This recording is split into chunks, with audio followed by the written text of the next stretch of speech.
రాహుల్ గాంధీ ఇంటి ముందు హరీష్ రావు ధర్నా చేస్తే కేసీఆర్ ఇంటి వద్ద మేము ఆందోళన చేపడతామని టీపీసీసీ కార్యనిర్వాహక అధ్యక్షుడు జగ్గారెడ్డి స్పష్టం చేశారు. రుణమాఫీ కోసం బీఆర్ఎస్ ప్రభుత్వానికి 4 వాయిదాలు 5 ఏళ్లు పట్టిందని, కానీ కాంగ్రెస్ అధికారంలోకి వచ్చిన 7 నెలల్లోనే రుణమాఫీ చేశామని విమర్శించారు. రుణమాఫీ చేసినా చేయలేదంటూ హరీష్ రావు పదే అనడం విడ్డూరంగా ఉందన్నారు. రుణమాఫీపై చర్చకు హరీష్ రావు, కేటీఆర్ సిద్ధమా అని సవాల్ విసిరారు. రాహుల్ గాంధీ గారి ఇంటి దగ్గర దీక్ష చేస్తా అంటున్నావు, కానీ నిజమైన మోసం చేసిన మీ మామ ఇంటి ముందు నేను దీక్ష చేస్తా. నువ్వే రోజు ఢిల్లీ పోతావో ఆ రోజు నేను మీ మామ ఇంటికాడ పోయి కూర్చుంటా. మోసగాళ్లకు మోసగాళ్ళు కేసీఆర్ కుటుంబం అయితే మీకు మించిన మోసగాళ్ళు ఎవరున్నారు ఇంకా తెలంగాణలో?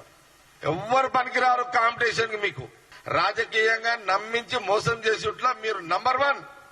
రైతులకు రుణమాఫీ లక్ష ఒకే కిస్తీలో మాఫీ చేసి రైతు గుండె అంటే ఒక అర్థం ఉండే, గాని ఇంత మోసం చేసిన రైతులకు కేసీఆర్ గుండె రైతు అన్నారంటే దీనికి ఎంత పెద్ద ఎక్స్పర్ట్ కావాలండి? కేటీఆర్ ఏమన్నాడు అంటే రైతులు తిరగబడితే ఏ ప్రభుత్వాలైనా పడిపోతే అని అన్నాడు.